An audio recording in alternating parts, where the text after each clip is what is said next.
গর্ভগৃহ বা 3টি বেদি আছে। মন্দিরের সামনে ভক্তদের বসার জন্য এরকম কিছু চেয়ার রয়েছে। চারিপাশে এরকম প্যাসেজ আছে যাতে ভক্তরা আসলে মন্দির পরিক্রম করতে পারেন। চারিদিকে বড় বড় অট্টালিকা, তার মাঝে এই মন্দিরটি বিরাজ করছে। প্রত্যেকটা বেদির উপরের দিকে সংস্কৃত ভাষায় মন্ত্র লেখা আছে। আর আজকে আপনাদের সামনে উপস্থাপন করতে চলেছি খাস কলকাতায় এক টুকরো মিনি অক্ষরধাম। তোমার কৃপায়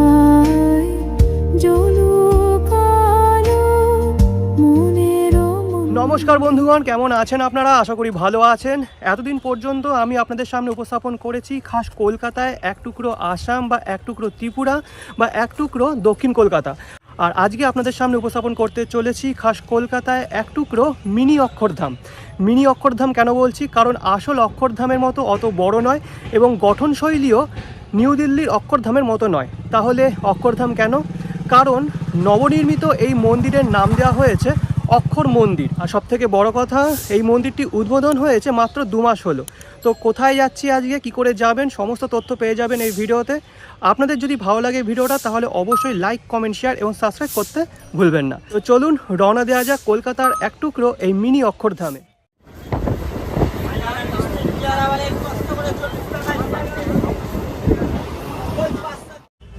আজকের গন্তব্যস্থল কলকাতা নিউ আলিপুরে অবস্থিত অক্ষরা মন্দির। নিয়ারেস্ট মেট্রো স্টেশন হলো রবীন্দ্র সরোবর। আপনারা যে কোনো মেট্রো স্টেশন থেকে চলে আসুন এই রবীন্দ্র সরোবর, তারপর 1 নম্বর মেট্রো থেকে বেরিয়ে হাঁটা পথে এই মন্দির। চলুন দেখিয়ে দিচ্ছি। আচ্ছা, এটি হলো রবীন্দ্র সরোবর মেট্রো স্টেশন, আর এর ঠিক পাশেই রয়েছে নিউ আলিপুর স্টেশন। তো আপনার ট্রেনে করে আসলে এই নিউ আলিপুর স্টেশনে নামবেন।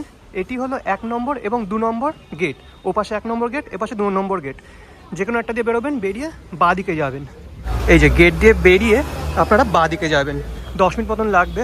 চলুন এগোই। আর আকাশে করেছে ঘন কালো মেঘ, ঠিক আছে, এখনই বৃষ্টি নামবে। চলুন তার আগে পৌঁছে যাই। সামনেই ছিল মেট্রো স্টেশন। মেট্রো স্টেশনে 1 নম্বর গেট দিয়ে বেরিয়ে বাঁ দিকে 2 পা আসলে সামনে একটা চৌমাথা পড়বে।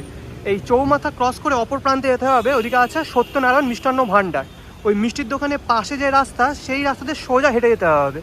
এই যে সামনেই রয়েছে সত্যনারায়ণ মিষ্টান্ন ভাণ্ডার, আর এখানে রয়েছে চারুচন্দ্র অ্যাভিনিউ। অর্থাৎ যে রাস্তা দিয়ে আমি হেঁটে যাব, এই রাস্তার নাম চারুচন্দ্র অ্যাভিনিউ। চলুন।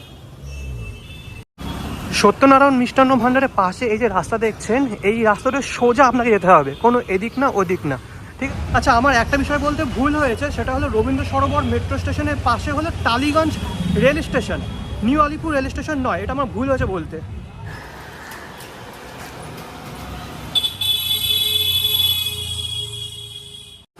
কিছু দূর আসার পর পড়বে আদিগঙ্গার উপর অবস্থিত এই ব্রিজ। এই ব্রিজ পেরিয়ে আপনাকে সোজা চলে যেতে হবে। তো একদম সোজা পথ ধরে এসে সামনে একটা পার্ক পড়বে। এই পার্কের পাশ দিয়ে যেতে হবে। এদিকে রয়েছে বাংলার ডেয়ারি, এই দোকানের পাশে। অবশেষে পৌঁছে গেছি আজকের গন্তব্যস্থল, অর্থাৎ কলকাতায় অবস্থিত এক টুকরো মিনি অক্ষরধাম। চলুন দেখে দিচ্ছি। সামনেই ছিল বাংলার ডেয়ারি দোকান, তার ঠিক পাশে রাস্তায় 2 পা আসলে এই যে আজকের মন্দির, অর্থাৎ অক্ষরা মন্দির।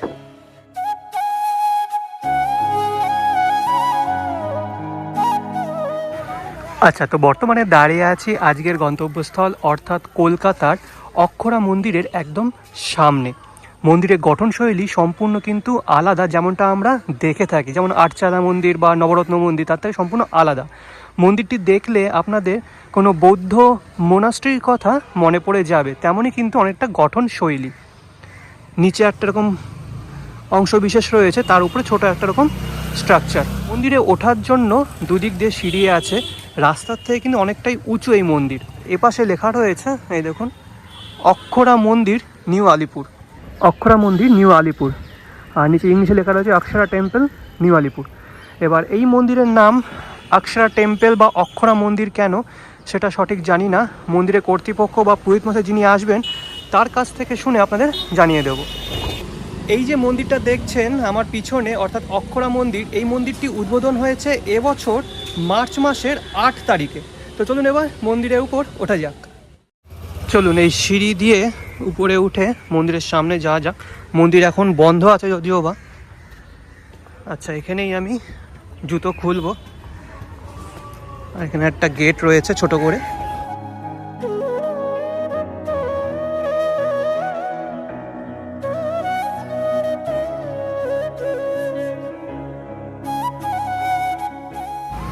মন্দিরের কিন্তু কাচের দুয়ার, আর দুয়ার কিন্তু এখন বন্ধ আছে। আর মন্দিরের সামনে আছেন নন্দী মহারাজ, অর্থাৎ এই মন্দিরে মহাদেবও বিরাজ করছে, সেটা বোঝাই যাচ্ছে। মন্দিরের সামনে বেশ সুন্দর এরকম উঠোন চত্বর আছে, পুরোপুরি বাঁধানো। মন্দির থেকে পিছনে এই গ্রাউন্ডটা দেখা যায়। চারিপাশে এরকম প্যাসেজ আছে যাতে ভক্তরা আসলে মন্দির পরিক্রম করতে পারেন। মন্দিরের পিছনে এখানে একটা ট্যাপ আছে, এখানে আপনি হাত এবং পা ধুতে পারবেন। আর একটা দারুণ পরিবেশ, কিন্তু চারিপাশে এরকম গাছপালা, চারিদিকে বড় বড় অট্টালিকা, তার মাঝে এই মন্দিরটি বিরাজ করছে। এই দেখুন, বিশাল বড় উঠোন চত্বর, বিশাল বড়। আচ্ছা, এখানে এক স্থানীয় বাসিন্দার সাথে দেখা হলো। তিনি বললেন এই মন্দিরে মোট 3টি গর্ভগৃহ বা 3টি বেদি আছে। একটু সামনে গিয়ে যখন দেখলাম, তখন দেখলাম হ্যাঁ, 3টি বেদি আছে। মন্দিরের সামনে ভক্তদের বসার জন্য এরকম কিছু চেয়ার রয়েছে, দারুণ। আর কিছু লাইটের ব্যবস্থাও আছে। সন্ধে হলে কেমন লাগে এই লাইটগুলো জ্বলার পর, সেটাও আপনাদের দেখিয়ে দেবো, ঠিক আছে। আর এখানে দেখছি একটা সিঁড়ি আছে, সেই সিঁড়ি দিয়ে মন্দিরের উঠোনে নামাও যায়, অল্প পরিসর জায়গা এখানে।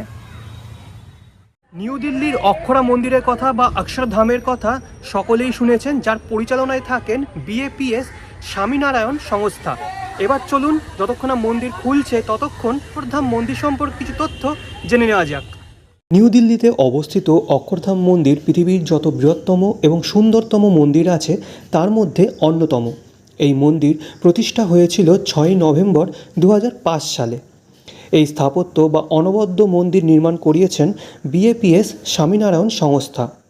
অবাক করার বিষয় সেটি হলো মাত্র 5 বছরের মধ্যে এত বৃহত্তম এবং সুন্দর মন্দিরের নির্মাণ কাজ সম্পন্ন করা হয়েছে।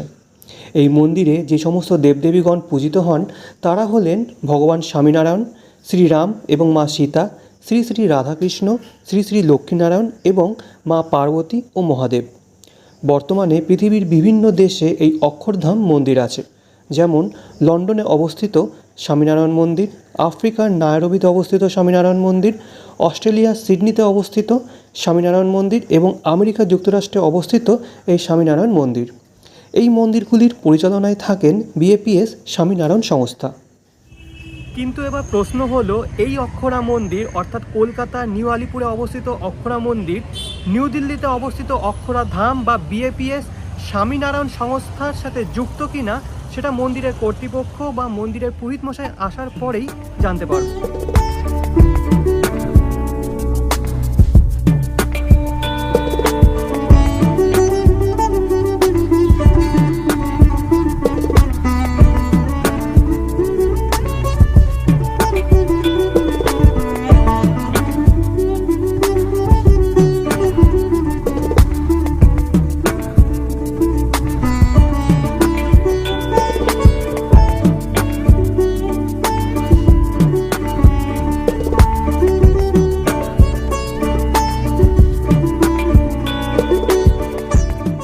ঘড়ির কাঁটায় বেজে গেছে বিকেল 5টা, আর মন্দিরের যে দুয়ার সেটি খুলে দেওয়া হয়েছে। আর এবার চলুন মন্দিরের ভিতর প্রবেশ করা যাক। আর ভিতরটা কিন্তু এক কথায় অপূর্ব লাগছে, বাইরের থেকে আমি দেখতে পাচ্ছি।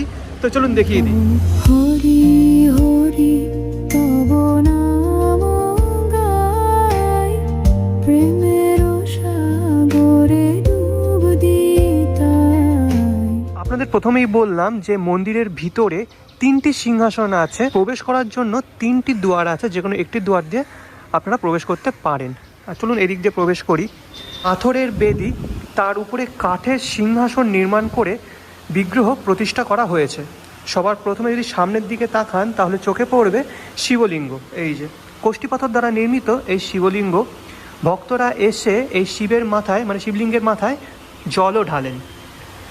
এবার আসি এই দেবদেবীর বিগ্রহ নিয়ে। সবার প্রথমে দেখতে পাচ্ছেন আছেন সিদ্ধিদাতা গণেশ ঠাকুর।